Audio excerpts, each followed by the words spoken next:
നാരായണം നമസ്കൃത്യ നരം ചൈവ നരോത്തമം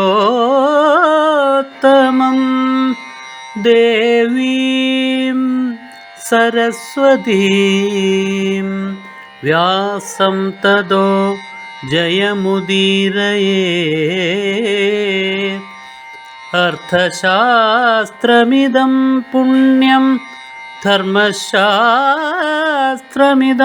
പരം മോക്ഷശാസ്ത്രമിദം പ്രോക്തം വ്യാസേനാമിതബുദ്ധിനാ.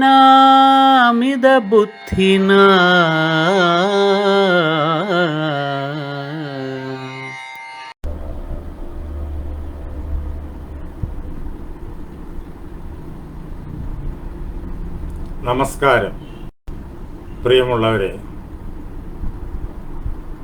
ഗീതാഭാരതത്തിൻ്റെ ഇന്നത്തെ ചർച്ചാ ക്ലാസ് ആരംഭിക്കുകയായി.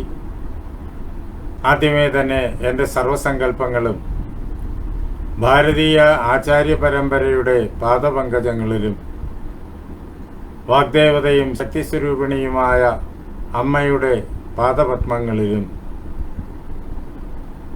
എൻ്റെ ഗുരുനാഥനായ ജഗദ്ഗുരു സ്വാമി സത്യാനന്ദ സരസ്വതി തൃപ്പാദങ്ങളിലും എൻ്റെ പരമഗുരുവായ ബ്രഹ്മശ്രീ നീലകണ്ഠ ഗുരുപാദരുടെ പാദപങ്കജങ്ങളിലും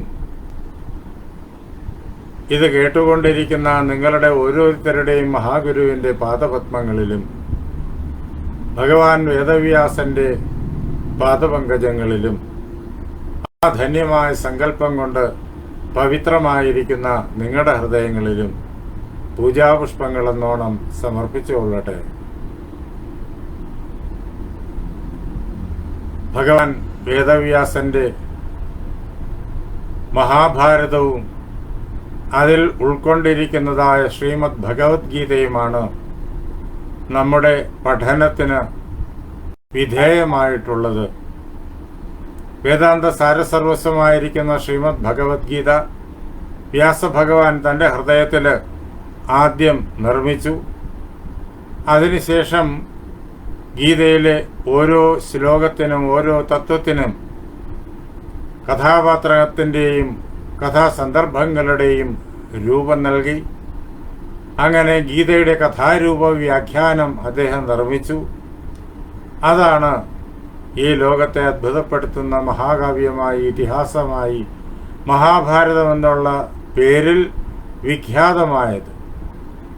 വേദങ്ങളുടെ സർവ സന്ദേശങ്ങളും ഇതിൽ ഉൾക്കൊണ്ടിരിക്കുന്നു. അതുകൊണ്ട് ഇത് വേദതുല്യമാണ്. ഇതിന് പഞ്ചമവേദം, അഞ്ചാമത് വേദം എന്ന് അതിപുരാതന കാലം മുതൽ തന്നെ പ്രശസ്തി കൈവന്നു. ശ്രീമദ് ഭഗവത്ഗീത മഹാഭാരതത്തിൻ്റെ ആത്മതത്വമാണ്. ഗീതയിൽ നിന്നിട്ട് എങ്ങനെ മഹാഭാരതം രൂപപ്പെട്ടു എന്ന വിവിധങ്ങളായ ഗീതാതത്വങ്ങളെയും മഹാഭാരത കഥകളെയും ആസ്പദമാക്കിക്കൊണ്ടുള്ള നമ്മുടെ വിചിന്തനമാണ് ഗീതാഭാരതം. അത് നാം ഇപ്പോൾ ഗീതയുടെ 16-ാമത് അധ്യായത്തെ ആസ്പദമാക്കിക്കൊണ്ട് നിർവഹിച്ചുകൊണ്ടിരിക്കുന്നു. ശ്രീമദ് ഭഗവത്ഗീതയുടെ 16-ാം അധ്യായം ദേവാസുര സമ്പദ് വിഭാഗ യോഗമാണ്. അത് നാം കുറെ നാളായിട്ട് സൂക്ഷ്മമായിട്ട് പഠിക്കുകയാണ്. ദൈവീ സമ്പത്തിനെ നാം നേരിട്ട് കണ്ടറിഞ്ഞു കഴിഞ്ഞു. ദൈവീ സമ്പത്തിൻ്റെ സവിശേഷതകളെക്കുറിച്ച് വ്യാസഭഗവാൻ പറഞ്ഞു വച്ചിരിക്കുന്നതിനെയും അതിനെ പ്രകാശിപ്പിക്കുന്നതായ വ്യാസകഥകളുടെയും വെളിച്ചത്തിലാണ് നാം ദൈവീ സമ്പത്തിനെ പഠിച്ചത്. ആസുരീ സമ്പത്തിൻ്റെ പഠനം നാം ഇപ്പോൾ നിർവഹിച്ചുകൊണ്ടിരിക്കുകയാണ്. ദംഭോ ദർപ്പോ അതിമാനശ്ച ക്രോധ പാരുഷ്യമേവച അജ്ഞാനം ച അഭിജാതസ്യ പാർത്ഥ സമ്പദമാസുരീ. ദംഭം, ദർപ്പം, അതിമാനം, ക്രോധം, പാരുഷ്യം, അജ്ഞാനം, ഇത് അല്ലയോ അർജുന ആസുരീ സമ്പന്നന്മാരുടെ സ്വഭാവവിശേഷങ്ങളാണ്, അവരുടെ സമ്പത്തുകളാണ്. അത്രയും കൊണ്ട് അവസാനിക്കുന്നില്ല. അതിൻ്റെ തുടർച്ചയായിട്ട് ആസുരീ സമ്പത്തിൻ്റെ സവിശേഷതകൾ വ്യാസൻ പല ശ്ലോകങ്ങളിലൂടെ നമ്മുടെ മുന്നിൽ അവതരിപ്പിക്കുന്നു. ദംഭോദർപ്പോ അതിമാനശ്ച എന്നുള്ള ആ ശ്ലോകത്തിലെ വിവിധങ്ങളായ ആസുരീ സമ്പത്തിൻ്റെ സ്വഭാവ വിശേഷങ്ങളെ നാം വിവിധങ്ങളായ മഹാഭാരത കഥകളിലൂടെ നേരിട്ട് കണ്ടു. തുടർന്ന് വ്യാസൻ പറയുന്നത് പ്രവൃത്തിം ച നിവൃത്തിം ച ജനാന വിദുരാസുരാഹ. അല്ലയോ അർജുന, ആസുരീ ബുദ്ധികളായിട്ടുള്ള ആളുകൾക്ക് പ്രവൃത്തിയെയും നിവൃത്തിയെയും പറ്റി യാതൊരു ചിന്തയുമില്ല. അവരതിനെ അറിയുന്നേയില്ല. എന്തുകൊണ്ട് അറിയുന്നില്ല? അതിനെക്കുറിച്ച് ചിന്തയില്ല. അത് അറിയണമെന്നില്ല. അതിനെക്കുറിച്ച് പഠിക്കണമെന്നില്ല. അതുകൊണ്ട് അവരതിനെ അറിയുന്നില്ല. അവരുടെ മനസ്സ് എപ്പോഴും തൻ്റെ ലാഭത്തെയും തൻ്റെ സുഖങ്ങളെയും തൻ്റെ വിജയങ്ങളെയും കുറിച്ച് മാത്രമാണ്. അതിനു വേണ്ടിയിട്ട് ഏത് പ്രവൃത്തിയും ചെയ്യും. അത് പ്രവൃത്തിയാണോ അല്ലയോ എന്നുള്ളതൊന്നും ചിന്തയില്ല. നിവൃത്തിയെക്കുറിച്ചും അവർക്ക് ചിന്തയില്ല. അങ്ങനെ എപ്പോഴും വികർമ്മങ്ങൾ, അരുതാത്ത കർമ്മങ്ങൾ നിരന്തരം ചെയ്യുന്നതിൽ വ്യാപൃതരാണ് ഈ ആസുരീ സമ്പന്നന്മാർ. എന്ന് മാത്രമല്ല, അവരുടെ മറ്റു പ്രത്യേകതകളോ ന ശൗചം നാപിചാചാരോ ന സത്യം തേഷു വിദ്യതേ. അവർക്ക് ശൗചമില്ല, മനഃശുദ്ധിയില്ല. അവർക്ക് ആചാരങ്ങളുടെ ശുദ്ധിയില്ല. സജ്ജനാചാരം എന്നത് അവരുടെ ചിന്തയിലൂടെ പോലും കടന്നു പോകുന്നില്ല. എന്ന് മാത്രമല്ല, അവർക്ക് സത്യത്തെക്കുറിച്ചും യാതൊരു പരിഗണനയുമില്ല. അവരുടെ സകല ചിന്തകളും അസത്യ ജടിലമാണ്. അവരുടെ സകല പദ്ധതികളും അസത്യ നിർമ്മിതമാണ്. അവരുടെ സകല കർമ്മങ്ങളും അസത്യത്തിൻ്റെ കെളീരംഗമാണ്. അങ്ങനെ അസത്യം, അതാണ് അവരുടെ കർമ്മങ്ങളുടെ എല്ലാം സ്വഭാവം.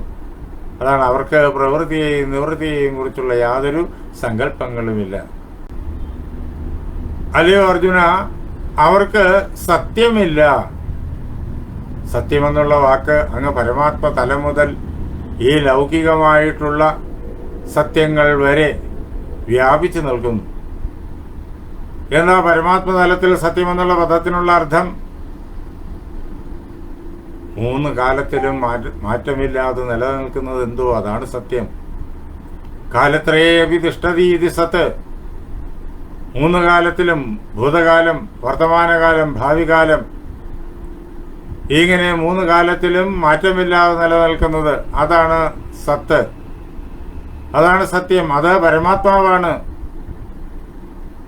ഈ പ്രപഞ്ചത്തിൻ്റെ മുഴുവൻ ആദി കാരണം അതാണ് സത്യം. അതിൽ ഈ ലോകമുണ്ടാകുന്നു, അതിൽ ഈ ലോകം നിലനിൽക്കുന്നു, അതിൽ ഈ ലോകം ലയിക്കുന്നു. അതാണ് സത്യം. ആ സത്യത്തെക്കുറിച്ച് യാതൊരു സങ്കല്പവും അവർക്കില്ല. ഈ പ്രപഞ്ചത്തിന് ഒരു അടിസ്ഥാനമുണ്ടോ എന്ന് അവർ ചിന്തിക്കുന്നേയില്ല. കണ്ണുകൊണ്ട് കാണുന്നതും കാതുകൊണ്ട് കേൾക്കുന്നതും മാത്രമാണ് സത്യമെന്ന് വിചാരിച്ചിട്ട് അതിൽ തൻ്റെ സുഖം നേടാൻ വേണ്ടിയിട്ടുള്ള കർമ്മങ്ങൾ, അതെന്തു തന്നെ ആയിക്കൊള്ളട്ടെ, അതിൽ വ്യാപരിക്കുക മാത്രമാണ് ഈ ആസുരീ സമ്പന്നന്മാരുടെ സ്വഭാവം. ഇനിയോ ഈ പ്രപഞ്ചത്തിൽ ലൗകിക മണ്ഡലത്തിലും സത്യം എന്നുള്ളതുണ്ടോ? സത്യം എന്നുള്ളതുണ്ട്. എന്താ സത്യം? ധാർമ്മികമായിട്ടുള്ള കാര്യങ്ങൾ ചിന്തിക്കുക, ധാർമ്മികമായിട്ടുള്ള കാര്യങ്ങൾ പറയുക, ധാർമ്മികമായിട്ടുള്ള കാര്യങ്ങൾ പ്രവർത്തിക്കുക. ധാർമ്മികമായ ചിന്തയെ മാത്രമേ അവർ പറയുള്ളൂ, അതുമാത്രമേ അവർ പ്രവർത്തിക്കുകയുമുള്ളൂ. ചിന്തയും വാക്കും പ്രവൃത്തിയും ഒരേ പ്രകാരത്തിൽ ധർമ്മത്തെ ആസ്പദമാക്കി നിൽക്കുന്നു. അവ തമ്മിലുള്ളതായ പൊരുത്തം, അതാണ് സത്യം. ശരിയായ ചിന്തകൾ, ധാർമ്മികമായ ചിന്തകൾ, പ്രപഞ്ചം മുഴുവൻ ഈശ്വരനാണ് എന്ന് തിരിച്ചറിഞ്ഞുകൊണ്ടുള്ളതായ ചിന്തകൾ, അതാണ് സത്യം. കാരണം പ്രപഞ്ച ആസ്പദം പരമാത്മാവാണ്, അത് സത്യമാണ്. ആ സത്യത്തിൻ്റെ തന്നെ ആവിഷ്കൃതികളാണ് ഈ പ്രപഞ്ചത്തിലുള്ള സമസ്ത ചരാചരങ്ങൾ, ജീവനുള്ളതും ജീവനില്ലാത്തതും എല്ലാം. അതിനാൽ ഈ പ്രപഞ്ചവും സത്യം തന്നെയാണ്. പ്രപഞ്ചത്തിൻ്റെ ബാഹ്യമായിരിക്കുന്ന ഭൗതിക രൂപഭാവങ്ങൾക്കപ്പുറം അതിനെല്ലാം ആസ്പദമായിരിക്കുന്ന ഏകമായ സത്യവസ്തു, അതിൻ്റെ പ്രകടനമാണ് ഈ നാനാത്വങ്ങളെല്ലാം എന്നറിയുന്നിടത്ത് പ്രപഞ്ചത്തിൻ്റെ ബ്രഹ്മസ്ഥിതി, ബ്രഹ്മസ്വരൂപം നാം തിരിച്ചറിയുന്നു. അങ്ങനെയുള്ളതായ സത്യസ്വരൂപമായിരിക്കുന്ന പ്രപഞ്ചത്തിൽ കേവലം ആസുരീ ബുദ്ധികൾ കാണുന്ന പ്രപഞ്ചമല്ലത്, ദൈവീ ബുദ്ധികൾ തിരിച്ചറിയുന്ന പ്രപഞ്ചമാണത്. അത് സത്യസ്വരൂപമാണ്, ബ്രഹ്മസ്വരൂപമാണ്. സകല മനുഷ്യരും മൃഗങ്ങളും പക്ഷികളും വൃക്ഷങ്ങളും സൂര്യചന്ദ്ര നക്ഷത്രാദികളും എല്ലാം ബ്രഹ്മസ്വരൂപമാണ്. ഒരേ പരമാത്മാവിൻ്റെ മായാമയമായിരിക്കുന്ന വിവിധങ്ങളായ ആവിഷ്കൃതികൾ. അങ്ങനെ ഈ പ്രപഞ്ചം ദൈവീ ബുദ്ധികൾക്ക് സത്യമാണ്, സത്യസ്വരൂപമാണ്, ബ്രഹ്മസ്വരൂപമാണ്.